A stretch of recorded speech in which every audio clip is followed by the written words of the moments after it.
Hi, good morning. I'm Harlan Krumholz. I'm a cardiologist, and I spend a lot of my professional life trying to make healthcare better. As you heard, I've got a lot of academic credentials, but they actually don't mean that much to me. What matters most to me is trying to put the healthcare system in a position to help people make better decisions for themselves and to get the outcomes they desire. Some people might ask, why the big push about healthcare? No one would trade what we're doing in 2016 for any prior year in the entire history of medicine. It's a great year. It's better than the year before, and next year will be even better. And yet, the kind of work that I do gives a view on medicine that says, you know, it's kind of hard to be satisfied with what we have. Even with all the advances, and there are a lot of advances, we're not moving forward fast enough. Practice is still rife with variation that's so wasteful and often harmful. Research is slow and expensive. And you can't get away from the conclusion that it's too often focused on things that don't matter that much to people. Safety issues are often hard to discern, let alone respond to. And one of my biggest issues about medicine is too much of it occurs outside of public view.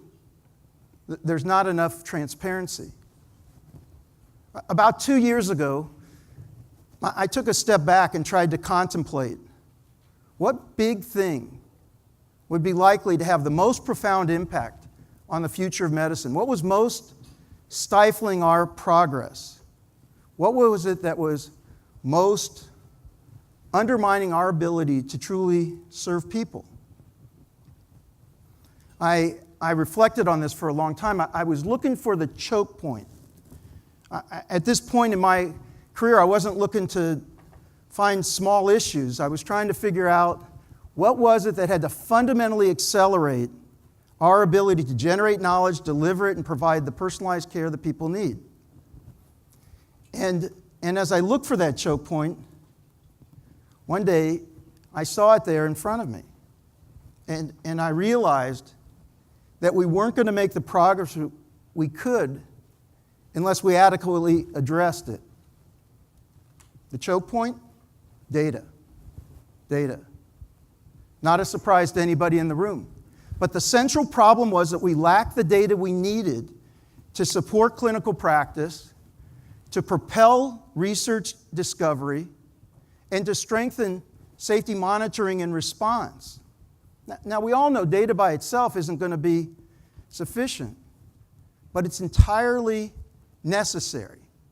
And without it, we're not going to be able to make the progress that we could. Now the issue with data is that, interestingly, we're in the most remarkable age of data.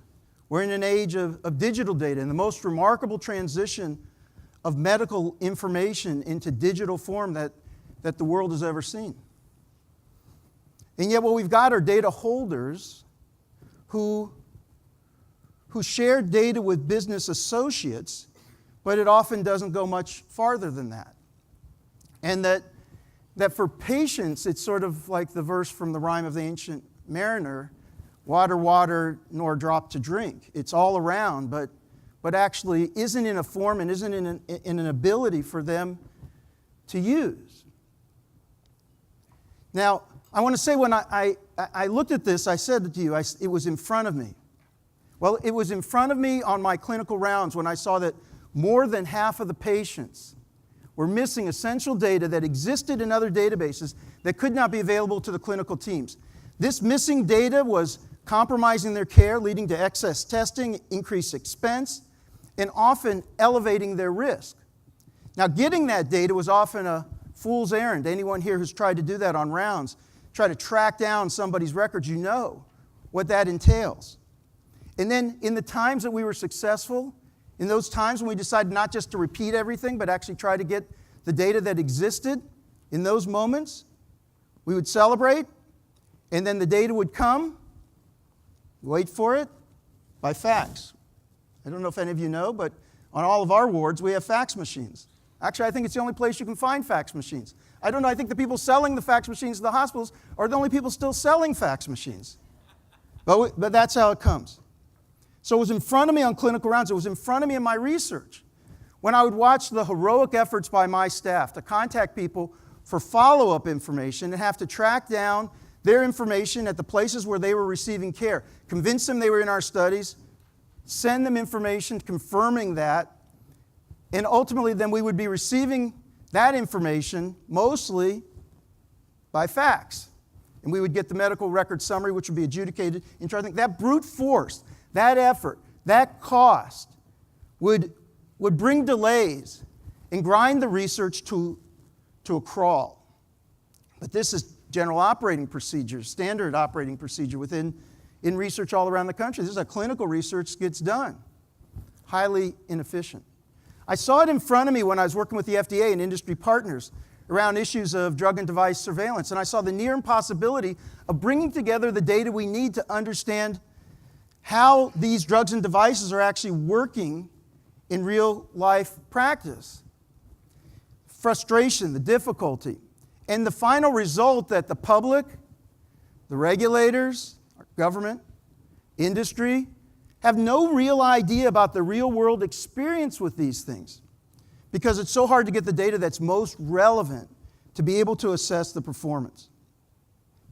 But I have to say, I saw it most in front of me when it became personal, when someone I love or cared about was hospitalized, and what it took for us to try to get that data for my father-in-law when he was on vacation and was hospitalized across the country, and there was a great need to be able to transmit the data from one side to the other. Now I'm someone that knows healthcare pretty well, and I actually have a few friends in healthcare, and I can tell you it took a superhuman effort. It was time-consuming. It ended up being costly, even degrading, to try to get that data to the right place at the right time to be able to provide the information that was needed. And the initial diagnosis suffered.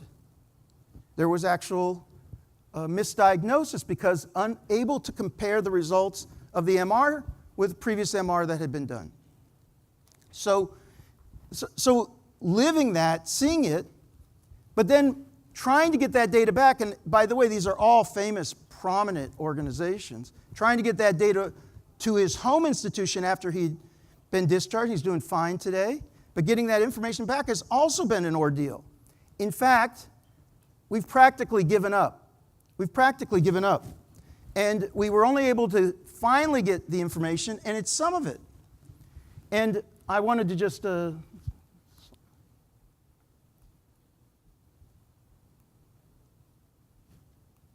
there. That's the hands of my father-in-law grasping some of what we were able to get that represent his records. Now you can imagine the voluminous records that were generated, and basically he's walking around now going to his doctor's appointment, and we couldn't help but take a picture of what it was like to be sitting in the chair, grasping that information, believing that the doctors needed that, but being able to only get incomplete information about the visit. Now, there's lots of issues around the data that are worth reflecting on. There's a reason why the data doesn't come together. Data holders see it, as I said, as assets.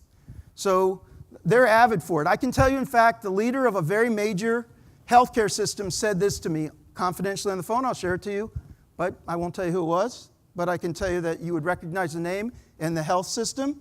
Said, well, you don't understand. Why would we want to make it easy for people to get their health data? There's a thing called affinity. I never even heard of that before. Maybe the marketing professors can explain this to me. But we want to keep the patients with us. So why wouldn't we want to make it just a little more difficult for them to leave? That was confided in me. Couldn't believe it. A physician, healthcare provider, professional, explaining to me the philosophy of that health system. But beyond that, it's not just that many of them want to keep the data. Some of them want to share, but they're afraid. They're concerned about the highly regulated environment. They're concerned about stepping on regulations and making a misstep.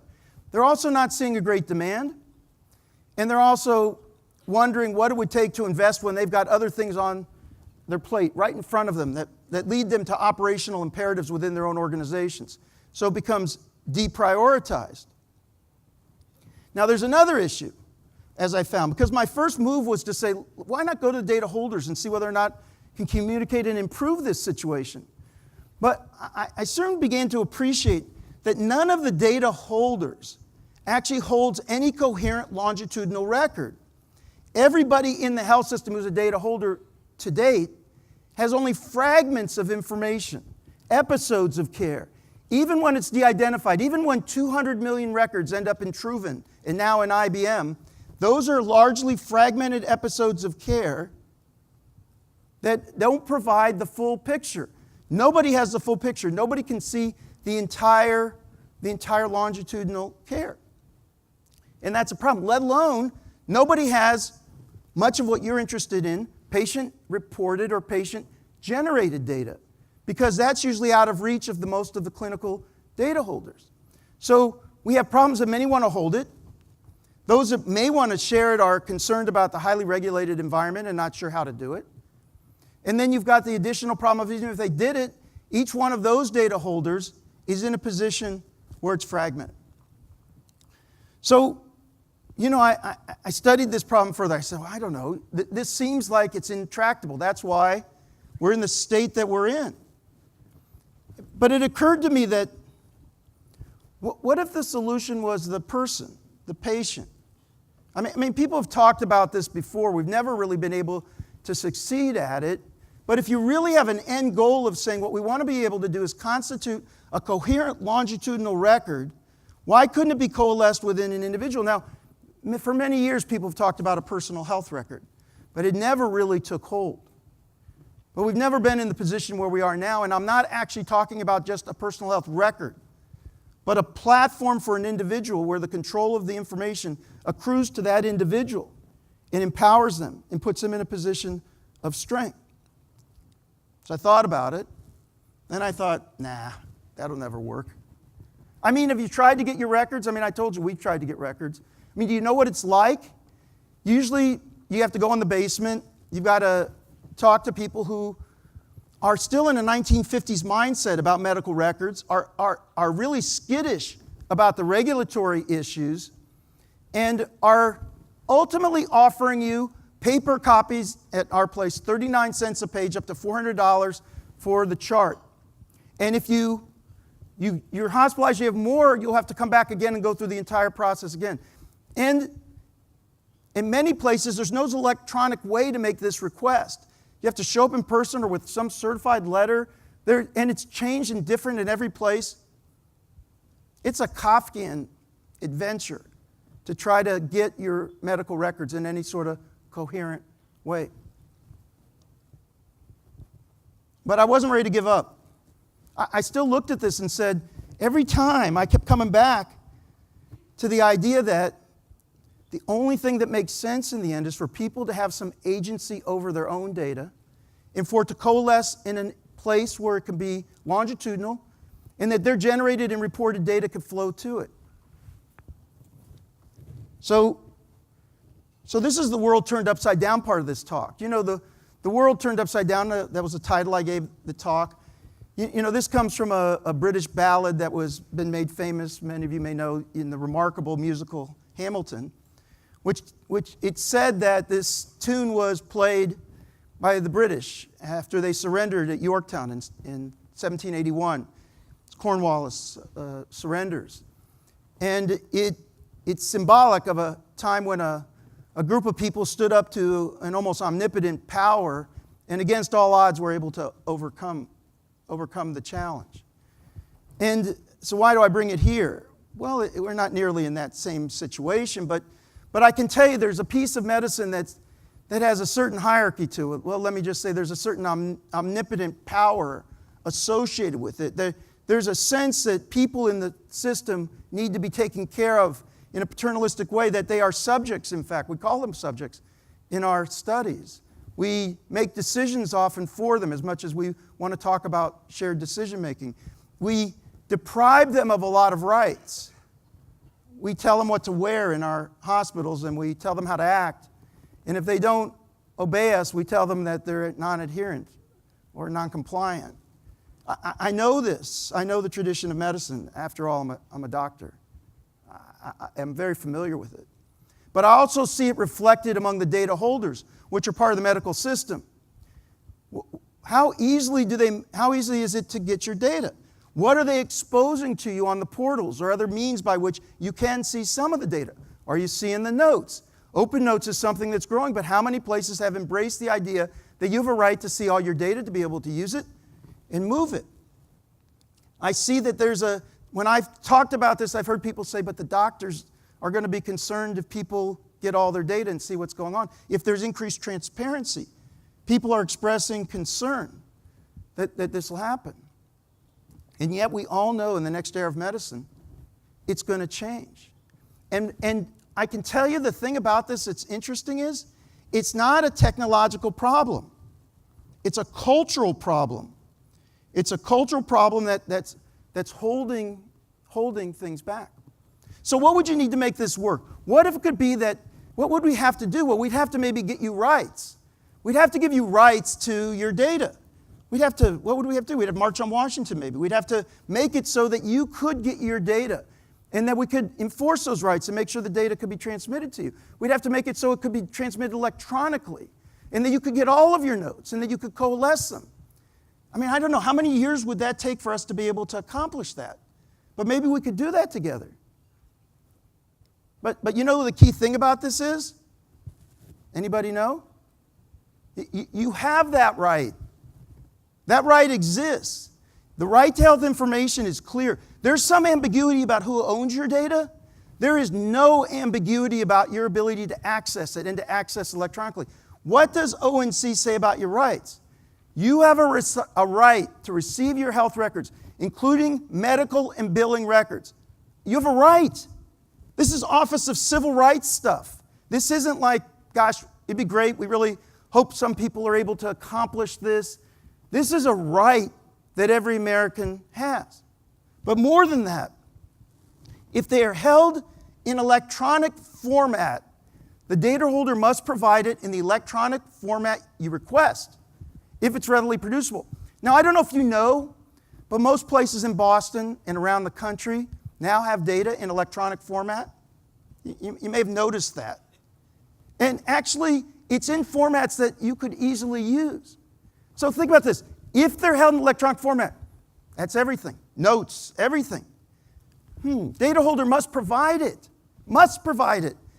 in electronic format. That means you're not forced to get it in paper. It's very interesting. This is a right. If the format's not available, they must provide the health information in electronic format agreed to by you and the data holder. They're saying there's a partnership here. You're not put in a position where you have to take whatever they'll give you. You have a right in formats, and you can talk to them about the formats. But I can tell you, XML format is ubiquitous. The formats that you would want to use already exist. It's just a matter of whether they're making it possible to push to you. But here's something else. You can request they transmit it to a personal health record or another physician. They're obligated to comply, and they're not allowed to charge you page charges.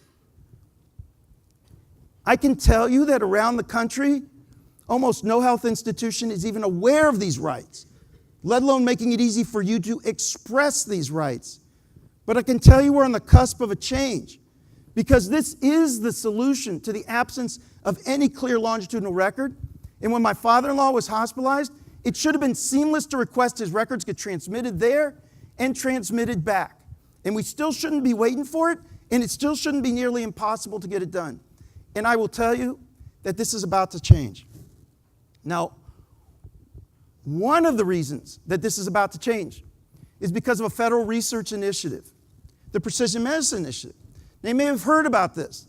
Enroll 1 million people in studies to try to solve how we can personalize care.